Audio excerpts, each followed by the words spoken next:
कल हमने अयुण सूत्र पर चर्चा की थी और उस पर हमने विचार किया था, जो उसके विभिन्न पक्ष थे उस पर हमने चर्चा की थी। और आज हम चर्चा करेंगे रेल ऋग सूत्र पर। और चर्चा का हमारा जो माध्यम होगा वो हम स्वामी दयानंद सरस्वती का जो अष्टाध्यायी भाष्य है उसके परिप्रेक्ष्य में रह करके चर्चा करेंगे।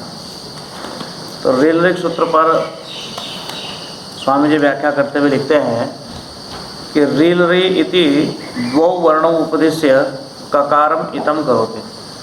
री और रे इन दो वर्णों का उपदेश करके ककारम इतम करोति, इसमें क इत संज्ञक लगाया है। रील ऋग यहाँ पर क की संज्ञा होती है, इससे और जिसकी संज्ञा होती है उसका क्या हो जाता है, से लोप हो जाता है। इससे क्या लाभ होगा तो लिख रहे हैं आगे, प्रत्याहार त्रय सिद्धार्थम। इससे कितने प्रत्याहारों की सिद्धि होगी? 3 प्रत्याहारों की सिद्धि होगी। सबसे पहला प्रत्याहार है अक, उसके बाद इक और उक। तो निदर्शन हम उदाहरण दे रहे हैं, निदर्शन मतलब उदाहरण दे रहे हैं कि अक प्रत्याहार का प्रयोग जैसे अकह सवर्णे, इस सूत्र में अक प्रत्याहार का प्रयोग हुआ है। इक प्रत्याहार का प्रयोग इको सूत्र में हुआ है और उक प्रत्याहार का प्रयोग उभी सूत्र में हुआ है। अब ये तो एक सामान्य चर्चा हो गई कि रील ऋग, री और री इन दो वर्णों का उपदेश करके यहाँ पर ककार की संज्ञा की गई है। और इस प्रत्याहार सूत्र के माध्यम से 3 प्रत्याहार बनाए गए हैं, अक प्रत्याहार, इक प्रत्याहार, उक प्रत्याहार। अक प्रत्याहार का प्रयोग जैसे अकह सवर्णे और इक प्रत्याहार का प्रयोग इक और उक प्रत्याहार का प्रयोग। अब इससे थोड़ी सी आगे चर्चा करते हैं। आकारादयो वर्णा बहुप्रयोजना। आकारादयो वर्णा बहुप्रयोजना, जब आपने महाभाष्य पढ़ा होगा तो वहाँ पर भी चर्चा आती है। तो सामान्यतः हम क्या देखते हैं कि यहाँ पर रील ऋग में जो री है इसका भी बहुत प्रयोग आता है, ऋषि और बहुत सारे शब्दों में प्रयोग आता है। आकार का प्रयोग भी बहुत सारे शब्दों में है, इकार का प्रयोग भी बहुत सारे शब्दों में है, उकार का प्रयोग भी बहुत सारे शब्दों में, लेकिन लृ का प्रयोग अत्यधिक शब्दों में नहीं है। तो इसलिए लिखा है आकारादि वर्णा बहुप्रयोजना। बहुप्रयोजना मतलब बहुत है प्रयोजन जिसके, भवः प्रयोजना ये शाम ते बहुप्रयोजना। आकारादि है ना, तो बहुप्रयोजना बहुत है प्रयोजन जिनके, ऐसे आकारादि वर्ण है। आकारादि जो अ ई उ री ये जो वर्ण है ये कैसे हैं, बहुप्रयोजना, अर्थात बहुत प्रयोग आता है इनका। लृकारस्तु स्वल्प प्रयोजन है वह, लेकिन यहाँ पर जो लृ है ये स्वल्प प्रयोजन वाला है। स्वल्प प्रयोजन का मतलब है कि इसका प्रयोग उतना नहीं होता, बहुत कम प्रयोग होता है। बोले कथम, यह शब्द शास्त्र है, इस व्याकरण शास्त्र में अगर हम चर्चा करें, क्योंकि शब्दों की चर्चा तो व्याकरण शास्त्र में ही होती है, तो आकार आदि बहुत प्रयोजन वाले हैं और लृकार स्वल्प प्रयोजन वाला है, तो इस बात को व्याकरण शास्त्र से अच्छे से समझा जा सकता है। क्योंकि शब्दों का निर्माण इत्यादि जो कला है वो हमको किस में सिखाई जाती है, व्याकरण शास्त्र में सिखाई जाती है। तो कह रहे हैं यह शब्द शास्त्र लृकार है क्लृप्स्था एवं, कि यहाँ पर जो लृ है वो केवल क्लृप धातु है, कृपु सामर्थ्य धातु। धातु है कौन सी, कृपु सामर्थ्य। कल्पताम यज्जो यज्जेन, तो यहाँ पर जो ये रूप बना है कल्पताम कल्पेताम कल्पनताम, ये उसी कृप धातु का है। ठीक है, तो हम यहाँ पर देख रहे हैं तो इसमें तो कहीं जो है कृप में जो री है, आप जब 8वें अध्याय में आप जाओगे तो वहाँ एक सूत्र है कृपो रोला, है ना, तो उसमें जो कृप का री होता है उसको क्या हो जाता है, ल हो जाता है। तो जो कृप है वो क्या बन जाती है, क्लृप बन जाती है। ठीक है, तो वो कहते हैं कि केवल और केवल पूरे व्याकरण शास्त्र को आप देखोगे तो केवल और यही धातु है जिसमें लृ का प्रयोग आया। इस धातु से बनने वाले जो भी शब्दों में केवल उन्हीं में ही लृ का प्रयोग होता है, अन्यथा पूरे शब्द को अगर आप देखोगे या पूरे शब्द निर्माण की विधि को देखोगे तो कहीं पर भी आपको और जगह लृ का प्रयोग दिखाई नहीं देगा। अब प्रश्न ये उठता है कि भाई ठीक है वहाँ आपको दिख गया, और वो भी कह रहे हैं आगे तस्य च पूर्वत्रा सिद्धम। अब उसके लिए भी समस्या है, बड़ी मुश्किल से तो एक जगह प्रयोग मिला, कौन सी धातु में, सामर्थ्य धातु में कृपोर वाला से जो आपने जो है रा को क्या कर दिया, ला कर दिया, और री उसमें जुड़ गया तो क्या बन गया, लरी। तो वो लरी केवल मिलता था। लेकिन वहाँ भी एक समस्या है, आप उसको समझने का प्रयास करें। जब आप अष्टाध्यायी पढ़ते हैं तो 8वें अध्याय के दूसरे पाद का सबसे पहला सूत्र है पूर्वत्र पूर्वत्र असिद्धम, पूर्वत्र असिद्धम, पूर्वत्र असिद्धम। तो 7.25 अध्याय एक तरफ हो गए, 7 अध्याय एक पाद, 7 अध्याय एक पाद एक पक्ष में हो गए, ठीक है। जैसे ये हो गया एक पक्ष हो गया ये। अब बचे कितने, 3 पाद। 3 पाद जो है अलग अलग कर दो, 2 भाग में बांट दिया हमने। एक 7.25 अध्याय हो गया और एक कितना हो गया, त्रिपादी हो गया, 3 पाद हो गए। अब उन 3 पाद अलग हैं और वो 7.25 अध्याय अलग है।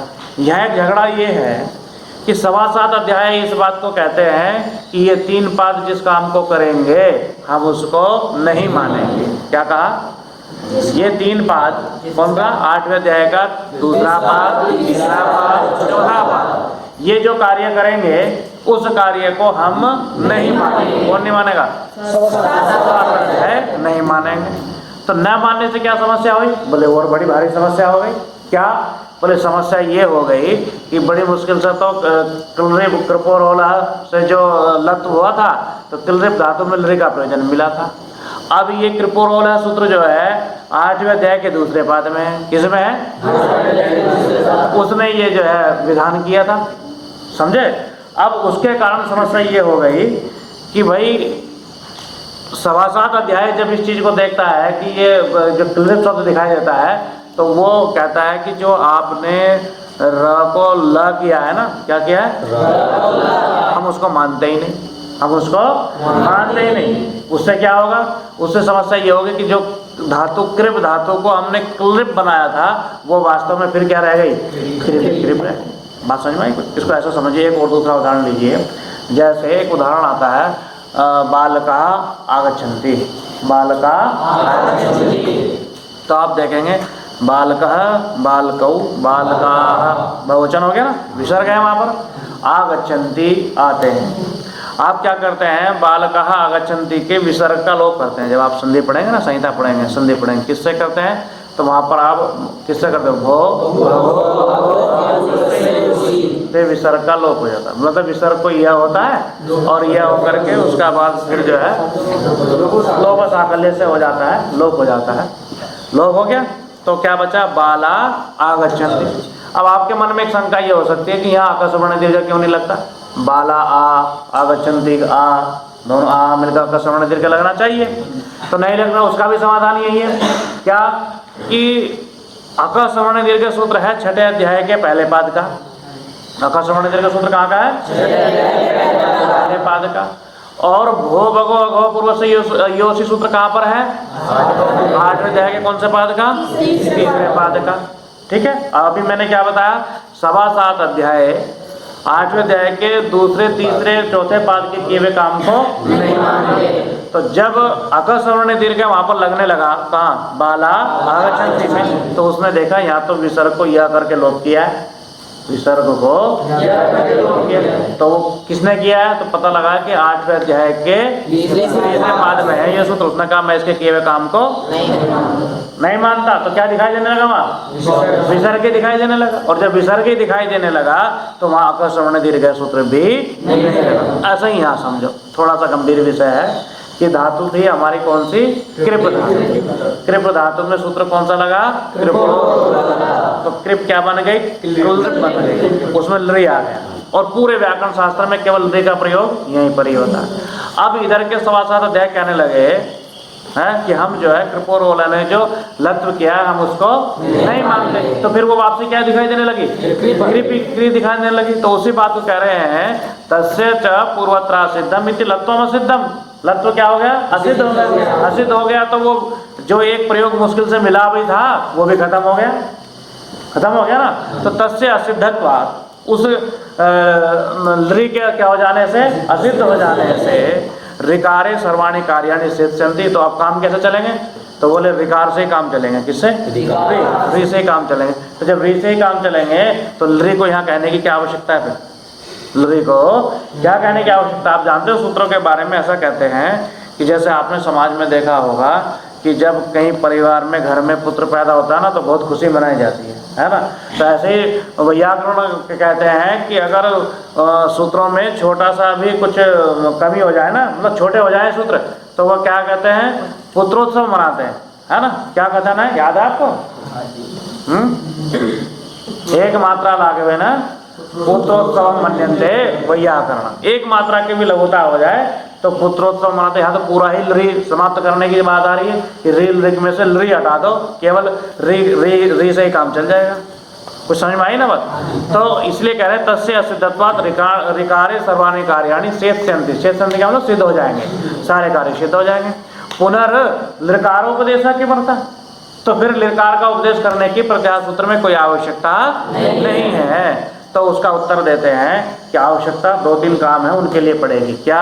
लत्व विधानात्, लत्व विधान कर देने से, कृपोर होने से, है ना, जो र है उसको ल हो जाने से, प्राणी यानी अच कार्याणी, अर्थात जो 3 पाद के कार्य हैं, ठीक है, सभासार अध्याय नहीं मानेगा, परंतु 3 पाद में भी कुछ ऐसे काम है जो वहीं होंगे तो उनको तो मानना पड़ेगा ना, तो वहीं होंगे और इधर वाले सूत्रों का उनसे कोई लेना देना नहीं है। तो प्राणी यानी अच कार्याणी, पर वाले जो अच कार्य हैं, तानी यथा स्यु, वे कार्य हो जावे। वो कौन कौन से कार्य हैं? तो प्लुति, द्विवचन और स्वरित, 3 काम है वो, प्लुत, द्विवचन और स्वरित, ये 3 प्रयोजन बचे, जिसकी वजह से हमको रिल रिक में लरी को रखना पड़ेगा। अन्यथा ये 3 प्रयोजन और ना होते तो क्या हो जाता, रिल रिक में लरी को कहने की कोई आवश्यकता नहीं थी। तो कैसे कैसे उदाहरण दिया, तो प्लुत का उदाहरण देते हैं क्लृप्त शिखा, और द्विवचन का उदाहरण है क्लृप्ता, है ना, दो प्रकार है यहाँ पर, और प्रक्लिप्ता स्वरित है।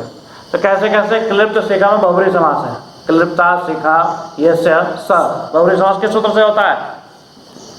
अनेक अन्य पदार्थ गम्यमान है ना। जब अन्य पदार्थ जाना जाता है तो बहुब्री समास हो जाता है। तो क्लिप्त शिखा में यहाँ पर जो ये प्लुत हुआ है, इसको करने वाला सूत्र है गुरोरनितो अनंतस्यापि एकैकस्य प्राचाम। इस सूत्र से यहाँ पर क्या हुआ है, प्लुत हुआ है, प्लुत हुआ है, क्लिप्त शिखा।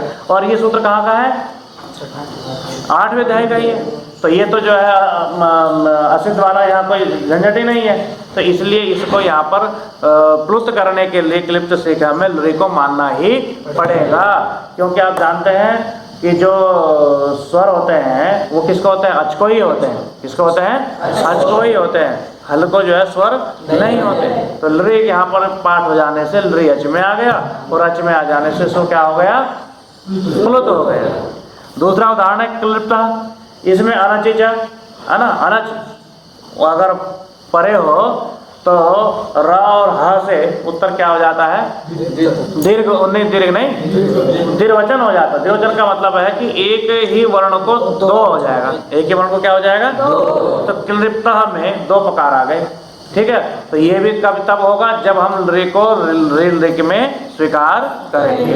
प्रक्लिप्ता में यहाँ पर हम देखते हैं कि स्वरित होगा, प्र उपसर्ग है, प्र क्या है? उपसर्ग है। और हमारे जो उपसर्ग हैं, जैसे आपने प्रादे उपसर्गा क्रिया योगे, अगर वो क्रिया के योग में है, जैसे पठति, पठति, प्रपठति या प्रहसति इत्यादि में जब हम प्र लगाते हैं, या कोई और उपसर्ग भी लगाते हैं, आगच्छति, प्रयाति, तो इस प्रकार से जो प्र है, प्रा है, इनकी क्या संज्ञा हो जाती है? वहाँ पर उपसर्ग संज्ञा हो जाती है। पर कब? जब वो धातु के साथ जुड़े हुए हों। प्रादय उपसर्गा क्रिया, क्रिया के योग में होने चाहिए, तभी उनकी क्या संज्ञा होगी? उपसर्ग संज्ञा। वहीं पर सूत्र है इनकी निपात संज्ञा भी है। प्रादय उपसर्ग क्रिया योग, और आगे सूत्र क्या है? गतिश्च, गति संज्ञा भी होती है। और निपात संज्ञा इसलिए क्योंकि वो चादिगण में भी जो है पड़े हुए हैं, इसीलिए निपात संज्ञा भी होती है उनकी।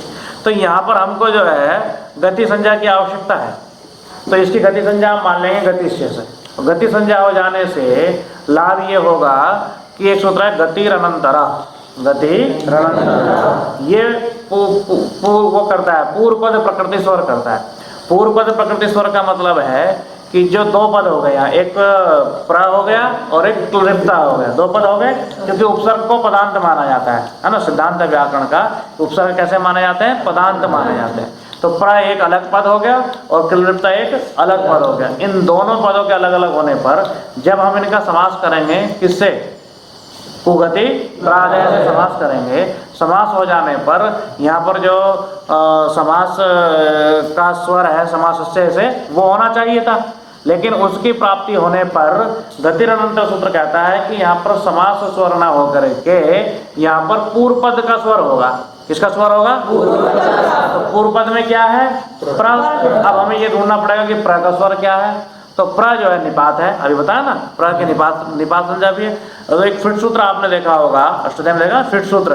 तो फिट सूत्र जो ग्रंथ है वो केवल स्वर के काम आता है, उदात्त अनुदात्त स्वरित विधान करने के लिए। किसके लिए? उदात्त अनुदात्त। तो फिट सूत्र पाठ के साथ चौथे पाद में जो है सूत्र है निपाता आद्युदात्ता। निपाता आद्युदात्ता। निपात कैसे माने जाते हैं? आद्युदात्त माने जाते हैं। तो प्र का स्वर क्या हुआ? उदात्त। प्र का स्वर क्या हुआ? उदात्त। और जब हम स्वर विधान करते हैं तो शेष बचे कैसे हो जाते हैं? किस सूत्र से? अनुदात्तम पदमेक वर्जम। अनुदात्तम पदमेक वर्जम से शेष बचे। तो प्र तो हो गया उदात्त, क्लृ प, प तो स्वर लगेगा नहीं क्योंकि हल है, और त भी कैसा हो गया? अनुदात्त हो गया। उदात्त से पुरंदात क्या हो जाता है? उदात्त, बोलो। उदात्त उदात्त से स्वरित से क्या हो गया? स्वरित हो गया। किसको? जो लृ में जो अनुदात है स्वरित हो गया, और स्वरित के बाद जो अनुदात होता है उसको क्या हो जाता है? एक श्रुति। स्वरितात् संहितायाम से एक श्रुति हो गया, तो लृ पे स्वरित लग गया। तो लृ पे स्वरित तब लगेगा जब वो रील ऋक में उसका पाठ होगा, वो अच माना जाएगा। यदि वो अच ना हो तो वहां पर हम स्वर का विधान नहीं कर सकते। तो इस प्रकार ये तीन कार्य हमारे पास शेष रह जाते हैं, जिसके लिए रील ऋक में हमको लृ का पाठ करना पड़ता है। यदि ये तीन काम भी शेष ना होते तो लृ को प्रत्याहार सूत्र में कहने की कोई आवश्यकता नहीं। ठीक है, स्पष्ट है ये चीज। आज कहते हैं, प्रश्न उठाया, चतुष्टयी शब्दानाम प्रवृत्ति। जब आप वो वर्णोच्चारण शिक्षा पढ़ते हो ना, तो आप एक चीज आपने देखी होगी, वहाँ आप वहाँ से जब पढ़ा होगा तो आपने समझा होगा कि विकार के भी 18 भेद हैं, अकार के भी 18 भेद हैं, इकार के भी 18 भेद हैं, उकार के भी 18 भेद हैं। ठीक है, परंतु लृ वर्ण से दीर्घान संधि है ना, उसके कितने भेद बता दिए वहाँ। देखो उसके नीचे एक और पंक्ति अगर आपको याद आ रही हो, दृच्छा शब्द यह दृच्छा शब्द है। यह दृच्छा शब्द का मतलब होता है जब स्वेच्छा से कोई व्यक्ति जो है प्रयोग करने लग जाए। ये दृच्छा कहते हैं स्वेच्छा। ये दृच्छा मतलब स्वेच्छा। या एक दूसरा हेतु और दिया हुआ अशक्तिजानुकरण है ना। अशक्तिजानुकरण क्या होता है? शक्ति मतलब सामर्थ्य। शक्ति माने क्या होता है? सामर्थ्य। मान के चलो कि जो बड़ा व्यक्ति है, जब बड़ा हो गया तो वो तो शुद्ध बोलता है ना, वो उच्चारण तो सही करता है ना, गलत तो नहीं बोलता। लेकिन जब छोटा बच्चा होता है, 2 साल का 3 साल का होता है, तो ये देखना पड़ेगा, आश्चर्य की बात है कि आप उसे री बुलवाओगे ना तो लरी बोलेगा, है ना। री बुलवाओगे तो क्या बोलेगा? लरी बोलेगा, क्योंकि उसमें शक्ति नहीं है, सामर्थ्य नहीं है अभी उच्चारण शुद्ध करने का। तो शक्तिज शक्ति जायते इति शक्तिज, सामर्थ्य से उत्पन्न होने वाला। और अशक्तिज मैं तो समास कर दो, बिना सामर्थ्य के उत्पन्न होने वाला, अर्थात ऐसा शब्द जिसमें अभी बोलने का सामर्थ्य नहीं है, उस बच्चे के द्वारा उत्पन्न हुआ शब्द और उसका अनुकरण करना। क्या करना? अनुकरण। अब छोटा बच्चा है, उसने बोला, मैंने उसको बोला कि बोलो रिकार, तो उसने क्या बोला? रिकार। तो मैंने दूसरे से कहा, देखो शिवदेव जी ये बच्चा छोटा क्या बोल रहा है? रिकार बोल रहा है। मेरा उच्चारण तो गलत नहीं है ना, मेरा उच्चारण तो गलत नहीं है ना, मैंने क्या बोला? रिकार बोल रहा है। उसकी बात बताई केवल मैंने, किसके? बच्चे की बात बताई। लेकिन तो ये क्या हो गया? अशक्तिजानुकरण। अनुकरण करना मतलब जो बच्चे ने बिना सामर्थ्य के, जिसको अभी बोलना ठीक से नहीं आया था, उसने जो अशुद्ध उच्चारण किया उसका मैंने अनुकरण करके और उसको बताया, किसी दूसरे को बताया, तो ये क्या हुआ? अशक्तिजानुकरण। क्या हुआ? तो जब अशक्तिजानुकरण की स्थिति आ जाए तो लृ के 18 भेद हो सकते हैं, है ना। क्या कितने भेद हो सकते हैं? 18 भेद हो सकते हैं। आप पंक्ति में लिखा है ना, पूरे अशक्तिजानुकरण आगे वायदास्यो तदा हाँ, तदा अष्टादश भेदानि, जब उसके कितने भेद हो जाएंगे? 18 भेद हो जाएंगे। तो दो स्थिति बताई है कि या तो कोई स्वेच्छा, मान के चलो कोई नाम लग रहा है ललिता का, अब क्या करोगे उसका? हाँ, क्या नाम रख ले? ललिता का नाम रख लिया उसने, तो ये यदृच्छा प्रयोग है। तो ऐसी स्थिति में या किसी ने जो है असामर्थ्य से उच्चारण किया है, उसका अनुकरण करने की स्थिति में लि के भी कितने भेद हो सकते हैं? 18 भेद हो सकते हैं। तो वो उसी बात को समझाने के लिए यहाँ पर एक बात लिख रहे हैं, महाभाष्य से उठाइए पंक्ति, चतुष्टयी शब्दानाम प्रवृत्ति। चतुष्टयी शब्दानाम प्रवृत्ति कि हम ये देखते हैं कि जब लोक में शब्दों का प्रयोग होता है तो वहाँ 4 प्रकार के शब्द देखने को आते हैं। कितने प्रकार के? 4। तो पहला है जाति शब्द। जाति शब्द कैसे शब्द? जाति शब्द। जाति शब्द कैसे होते हैं? जैसे मनुष्य जाति, पशु जाति, वृक्ष जाति, है ना, और उनमें भी आप बांटोगे तो गो जाति, इस प्रकार से अलग अलग जो जातिवाची शब्द हैं, जिसमें एक शब्द के बोलने से ही लाखों करोड़ों का एक ही बार में आभास हो जाए, ऐसे जातिवाचक शब्द होते हैं। जैसे मनुष्य कहने से जितने भी मनुष्य हैं सबका ग्रहण हो गया, पशु कहने से जितने भी पशु हैं सबका ग्रहण हो गया। तो इस प्रकार के जो शब्द होते हैं वो कैसे शब्द होते हैं? जातिवाचक। और व्यक्तिवाचक शब्द कैसे होते हैं? मनुष्य तो है पर राम, श्याम, कृष्णा, ये क्या हो गया? अलग अलग हो गए। तो ये कैसे नाम, कैसे शब्द हो गए? व्यक्तिवाचक। ये जातिवाचक नहीं है। तो एक प्रकार के शब्द तो वो हो गए जो जातिवाचक शब्द होते हैं, जाति शब्द। एक हो गए गुण शब्द। गुण शब्द कैसे? जो गुण बताते हैं किसी का। क्या बताते हैं? गुण, विशेषता बताते हैं, जिनको विशेषण शब्द बोलते हैं। जैसे शुक्ला, हाँ, शुक्ला माने सफेद, कृष्णा माने काला। तो ये शब्द कैसे शब्द हैं? ये गुणवाची शब्द हैं। और एक है क्रिया शब्द। क्रिया शब्द कौन से हो गए? हसती, पठती, लिखती, गच्छति, ये कैसे शब्द हो गए? इसमें क्रिया बताया था ना, चलना, हिलना, जाना, ये सब क्या किसके अंतर्गत आता है? क्रिया के अंतर्गत आता है। और यदृच्छा शब्दाश्च चतुर्था, चौथे प्रकार के जो शब्द हैं वो कैसे शब्द हैं? यदृच्छा शब्द हैं। तो यदृच्छा का मतलब है कोई स्वेच्छा से जब प्रयोग कर लेवे तो उसको रोक तो सकते नहीं है, तो स्वेच्छा से अगर कोई प्रयोग कर लेवे। लेकिन उसके बाद में तुरंत इन्होंने दूसरा एक और हेतु दिया, जो कुछ वैयाकरणों का मत है, महाभाष्यकार ने इस बात को वहाँ स्पष्ट किया जब आप पढ़ेंगे कि त्रयी च शब्दानाम प्रवृत्ति। अभी तो क्या बताया था? कितने प्रकार के? 4। लेकिन तुरंत दूसरा सिद्धांत बताया कि कुछ वैयाकरण शब्दों की 3 प्रकार की प्रवृत्ति मानते हैं। कितने प्रकार की? क्या? जाति शब्द, गुण शब्द, क्रिया शब्द। वो कहते नहीं, यदृच्छा शब्द कोई शब्द नहीं होता। यदृच्छा शब्द नहीं है। तो क्यों न सुनते यदृच्छा शब्द? लिख दिया कि यदृच्छा शब्द नहीं होते हैं। अगर हम यदृच्छा शब्दों को मान लेवे तो क्या हानि है? अगर हम क्या कर लेवे? मान लेवे तो क्या समस्या है? तो वहां पर बताते हैं समस्या एक ये है कि एक उदाहरण आएगा, द्विहि पचंतु। द्विहि पचंतु, 2 बार पकाओ। क्या कहा? 2 बार पकाओ। हाँ, अब मान लो मैंने कहा, कोई ये पाचक है, पाचक को मैंने कहा इसको 2 बार पकाओ, द्विपचंतु। उसने जाके पाकशाला में कहा अयम वदति द्विपचंतु इतिहा। इसने क्या कहा? 2 बार पकाओ। तो किसका क्या किया हमने? अनुकरण किया ना। किसका? दूसरे का अनुकरण किया। तो ये भी यदृच्छा शब्द के अंतर्गत आएगा।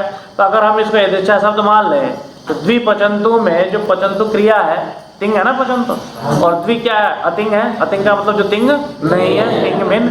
तो तिंग अतिंग सूत्र से अतिंग से उत्तर तिंग को क्या हो जाता है? सर्वानुदात हो जाता है। क्या हो जाता है? तिंग से उत्तर अतिंग से उत्तर तिंग को क्या हो जाता है? सर्वानुदात हो जाता है। तो द्वि जो है क्या है? अतिंग है, तिंग नहीं है। इससे उत्तर तिंग क्या है? पचंतु। तो पचंतु को क्या हो जाएगा? सर्वानुदात हो जाएगा। सर्वानुदात हो जाएगा। अब ये कहते हैं कि यदि हम यहाँ पर जो है क्या मान लेवे? क्या मान लेवे? यदृच्छा शब्दों को मान लेवे तो द्विपचंतु में क्या नहीं हो सकता? फिर निघात नहीं हो सकता। निघात का मतलब अनुदात नहीं हो सकता। तो प्रकृतिवद अनुकरणम भवति। महाभारतिक दिया है प्रकृतिवद अनुकरणम भवति। अनुकरण अगर हम किसी का करते हैं, क्या करते हैं? तो वो प्रकृति के समान ही माना जाता है। प्रकृति का मतलब उसका मूल के समान ही माना जाएगा। जैसे मैंने कहा कि भाई बालिका लृतका इति वदति। बालिका लृतका इति वदति। तो ये अनुकरण किया मैंने। तो ये बात ये कह रहा है कि ये अनुकरण लिरता का नहीं माना जाएगा, क्या माना जाएगा? रीता का ही माना जाएगा। क्या माना जाएगा? बात समझ में आई? क्या माना जाएगा? रीता का ही माना। प्रकृतिवत अनुकरणम भवति। अनुकरण कैसा होता है? प्रकृति के समान ही माना जाता है। तो लिरता का शब्द की मूल प्रकृति क्या हुई? रीता का।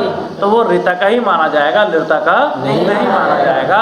इसी प्रकार से द्विपचंतु में जब कोई व्यक्ति कहेगा कि अरे 2 बार पकाओ ऐसा कह रहा है, तो पचंतु जो है, जो क्रिया है पचंतु क्रिया, वो प्रकृति के समान ही मानी जाएगी। तो प्रकृति क्या है पचंतु की? पच धातु, लोट लकार और बहुवचन, तो वही माना जाएगा वो। तो वहाँ पर वही मानने से तिंगा तिंगा से क्या हो जाएगा? निघात। निघात कहते हैं अंधात को, अंधात हो जाएगा। ये लाभ हुआ किसका ना। और यदि यदृच्छा मान ले में हम इसको, तो फिर यहाँ पर क्या नहीं हो सकता है? अंधात नहीं हो सकता है। तो इस प्रकार हमने यहाँ पर देखा कि ऋल में लृ का क्या प्रयोजन है। नहीं तो लृ को अगर हम देखते हैं तो लृ का बहुत कम प्रयोजन है। अ, ई, उ, ऋ का बहुत जगह व्यापक रूप में प्रयोग है। बहुत आपको दिन भर में आप सैकड़ों करोड़ों शब्द ऐसे बोलते होंगे जिनमें अकार, इकार, उकार, ऋकार का प्रयोग है। लेकिन ऋकार का जिस शब्द में प्रयोग आया, ऐसे कितने शब्द बोलते हो आप दिन भर में? है मुश्किल से ही कभी महीनों भी नहीं हो जाता होगा बोलते बोलते, नहीं आता कोई शब्द ऐसा। तो इससे ही ये सिद्ध हो रहा है कि आकार आदि कैसे शब्द हैं? बहुप्रयोग, इनका बहुत बार प्रयोग आता है। लेकिन ऋकार कैसा शब्द है? इसका बहुत कम रूप में इसका प्रयोग होता है। तो फिर प्रश्न उठा है, जब इसका कम रूप में प्रयोग होता है तो फिर इसको जो है यहाँ पर क्यों कहा? ऋकार को ऋलिक में पढ़ने की क्या आवश्यकता है? छोटा करो और छोटा करो व्याकरण को। और एक और समस्या बता दी कि अगर मान लो आप मान भी रहे हो तो कृलिप में ही इसका प्रयोग होता है, और वो भी पूर्वात्रा सिद्धम से क्या हो जाता है? असिद्ध हो जाता है। तो असिद्ध होने के बाद जो कृलिप था वो बाद में फिर कृप ही रह गया। तो ऋकार मान के ही आपको सारा काम करना पड़ेगा, और ऋकार पहले से पढ़ा ही है, तो ऋकार मान के काम चल जाएगा। तो फिर कहा कि ऋकार के उपदेश करने का केवल ये 3 प्रयोजन है, प्लुत, स्वरित और निर्वचन, जिससे कि ये 3 कार्य सिद्ध हो जाए। केवल इसीलिए ही पाणिनि ने इसको प्रत्याहार सूत्र में पढ़ा है, अन्यथा ऋकार को प्रत्याहार सूत्र में पढ़ने की कोई आवश्यकता नहीं है। कितने प्रकार के शब्दों की प्रवृत्ति है लोक में? 4 प्रकार। कौन कौन से? लेकिन कुछ व्याकरणों का क्या मत है? हाँ, 3 प्रकार के सुनो, यदृच्छा शब्द उसमें नहीं होता है। उससे क्या लाभ होगा? तो द्विपचंतु में पचंतु को तिंगा तिंगा से क्या हो जाएगा? सर्वनाथ हो जाएगा, अन्यथा वो अंधात नहीं हो सकता था। तो ये चर्चा यहाँ पर ऋलिक के माध्यम से करेंगे। ठीक है, अब आगे बढ़ते हैं। तो अगला जो प्रत्याहार सूत्र है वो है एवं। ए औ इति एतौ 2 वर्णों उपदेश्य। यहाँ पर भी 2 वर्णों का उपदेश करके नकारम इतम करोति। नकार को क्या किया गया है? इस संज्ञक किया गया है। एक प्रत्याहार सिद्ध्यर्थम, इससे कितने प्रत्याहार बनेगा? एक प्रत्याहार बनेगा। एंग निदर्शनम, उदाहरण क्या दिया है? एंगी पर रूपम। क्या उदाहरण दिया है? एंगी पर रूपम सूत्र ऐसा है जिसमें एंग प्रत्याहार का प्रयोग आया है। ठीक है, आप कभी कभी जब आप आए होंगे नए, आप गुरुकुल में आए आप, तो आपने देखा होगा कि ये एओंग में जो ङ लिखा है ना, ये आपको बोलना नहीं आता होगा, है ना? क्योंकि आज बड़े विडम्बना इस चीज़ की है कि हिंदी से ये लुप्त हो गया, समाप्त हो गया, है ना? आप हिंदी के बड़े बड़े जब लोग पढ़ाते हैं तो क, ख, ग, घ और क्या बोलेंगे आगे? नहीं, हाँ, इसको उच्चारण आता ही नहीं, खाली छोड़ कर आगे चले जाए। हाँ, बोलते ना? आप बताइए, आप भाई वर्ण है तो उसका उच्चारण तो होगा ना, होगा नहीं होगा कुछ ना कुछ, लेकिन उच्चारण जानते ही नहीं, तो बच्चों को यही पढ़ा देते हैं कि ये खाली है तो छोड़ो। यही समस्या बेचारे यहाँ के साथ हो गई, च, छ, ज, झ, उसका भी उच्चारण नहीं आता, उसका बच्चा वो कहता है ये भी खाली है ना? आप बताइए कितनी बड़ी भारी समस्या हिंदी में। और हिंदी में ज़्यादातर आजकल सारा लोक व्यवहार हिंदी में चलता है, तो ये 2 वर्णों का उच्चारण ही भूल गए हम।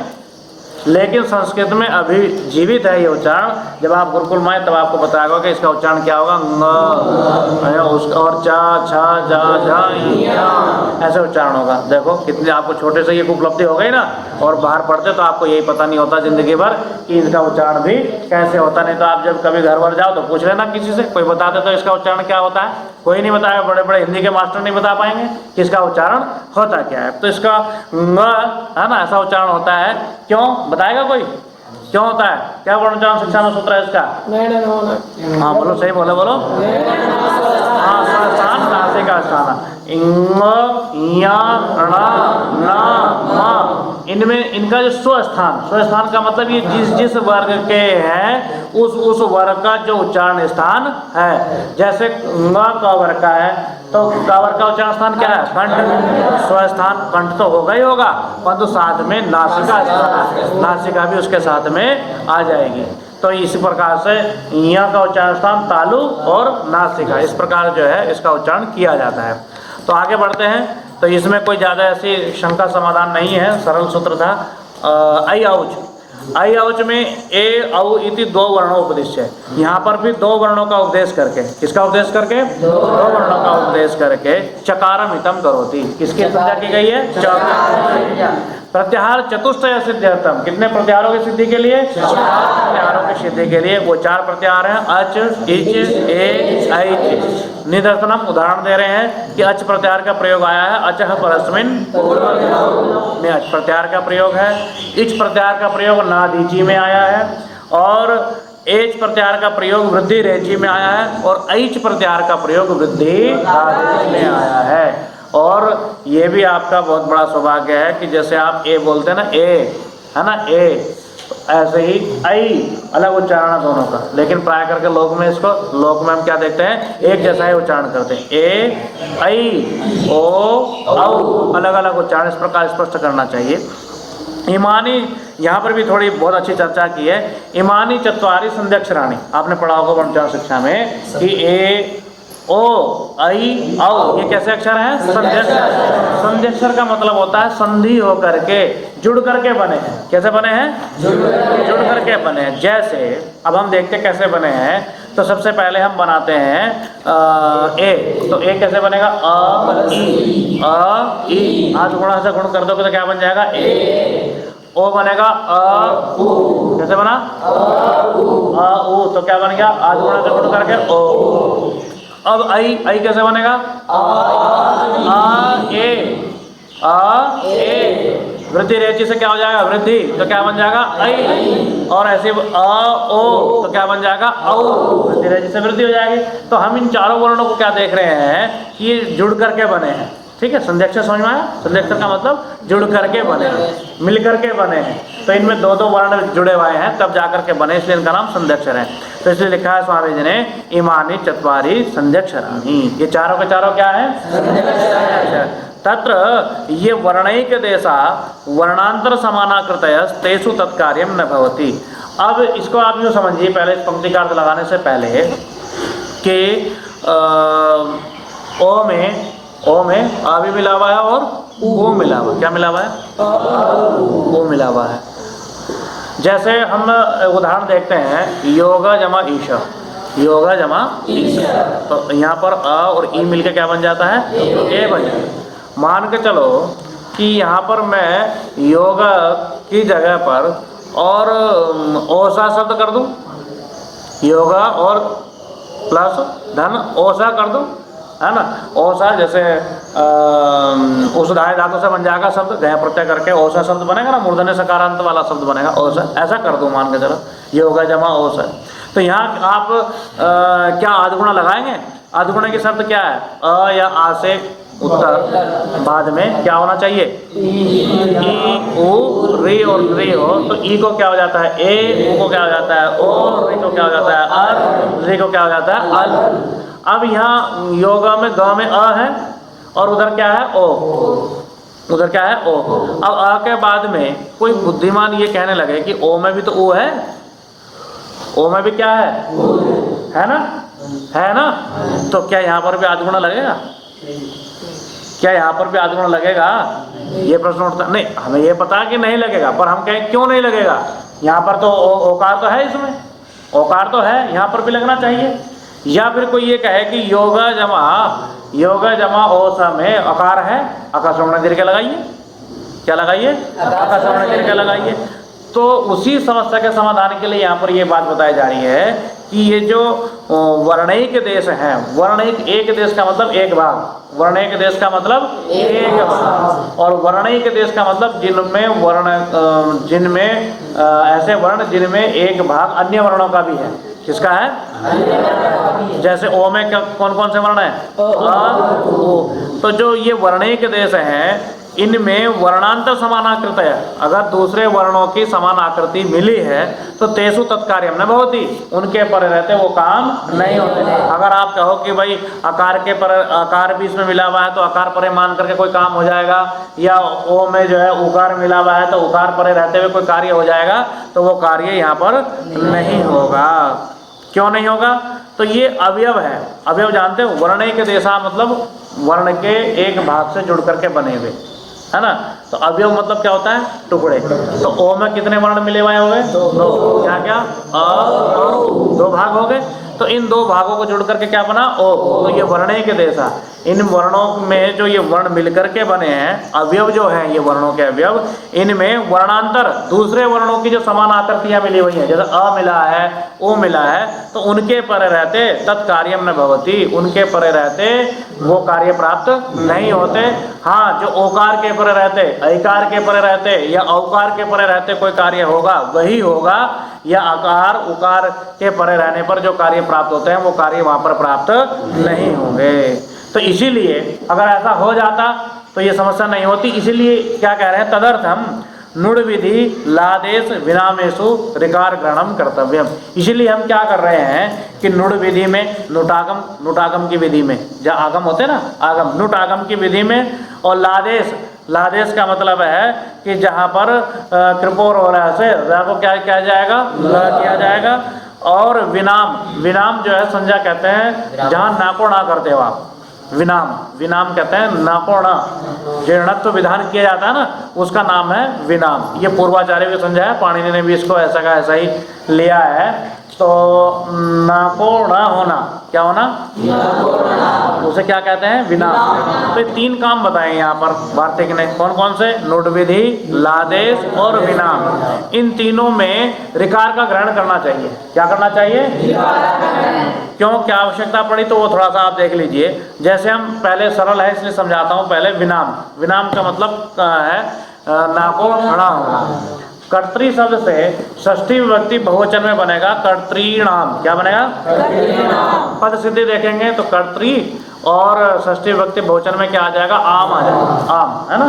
और यहाँ पर फिर जो है हम कर देंगे, क्या करेंगे? नुडागम किससे करेंगे? मध्यापो, नुट से नुट का क्या बचेगा? ना, तो क्या बन गया? कर्तृ जमा नाम, कर्तृ नाम।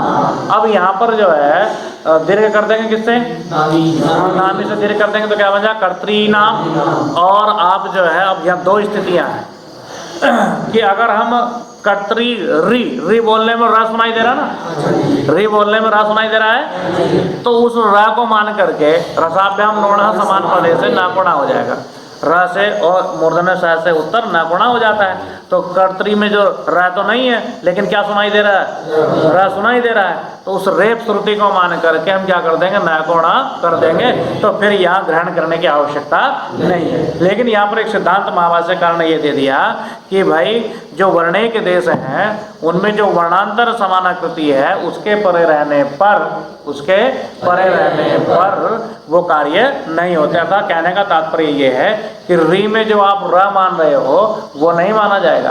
क्या नहीं माना जाएगा? री में जो रेप सुन करके आप काम कर रहे हो ना, वो नहीं होगा। तो नहीं होगा तो कर्तृ नाम में नाकोणा कैसे करें फिर?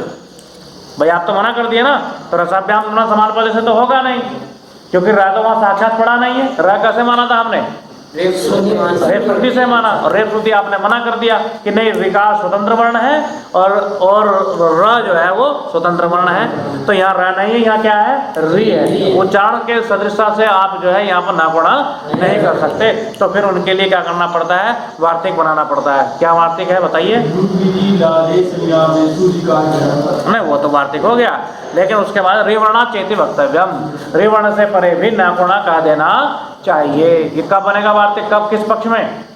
जब हम रेप श्रुति को नहीं मानेंगे तब वार्तिक से ना गुणा करेंगे, और अगर हम रेप श्रुति को मान लेंगे तो फिर जो है क्या निकलना पड़ेगा, वार्तिक बनाने की आवश्यकता नहीं है, रसाभ्याम होना समान पदे से ही क्या हो जाएगा, कार्य चल जाएगा। तो यहाँ पर कहते हैं कि ऋकार का ग्रहण जब हम इस पक्ष को मान लेंगे कि भाई अवयवों का काम जो है हम इनसे नहीं ले सकते, ए और ओ, आई और औ से आप यहाँ अकार मान करके या उकार मान करके कोई कार्य नहीं कर सकते, तो इसी प्रकार री में भी र मान करके कोई कार्य नहीं कर सकते। वो तो नियम तो सब पे लागू होगा ना, जब सिद्धांत बन गया। तो जब री को र मान के काम नहीं कर सकते तो बड़ी समस्या तो कर्तृनाम में आएगी, तो कर्तृनाम में भी वार्तिक बनाना पड़ा। फिर दूसरी समस्या है किलृप्ता में। किलृप्ता में कृपो रोला सूत्र क्या बनाया आपने, कृप के रा को ला हो जाए, क्या कहा, तो भाई जब आप कृप के रा को ला कह रहे हो तो आपने तो कहा कि कृप में तो रा है ही नहीं, कहा कृप में, कृप में है, री है, वो तो स्वतंत्र वर्ण हो गए ना दोनों अलग अलग, तो कृप में तो रहा ही नहीं। तो फिर क्या करें, बोले कि इसको ऐसा करो, कृपा और ऊ, री का षष्ठी विभक्ति में रूप हो जाएगा ऊ, जैसे पितुहु है ना, ऊ बन जाएगा। तो कृपा ऊ, कृप को अविभक्तिक निर्देश मान लीजिए, कृप को क्या मान लीजिए, अविभक्तिक निर्देश, और आदि गुण से गुण कर दीजिए तो क्या बन जाएगा, कृपो रो ल। तो अलग अलग करो, कृपा उ रा ल, कृप धातु के ऋकार के र को ल होता है, ये अर्थ हो जाएगा। क्या अर्थ हो जाएगा,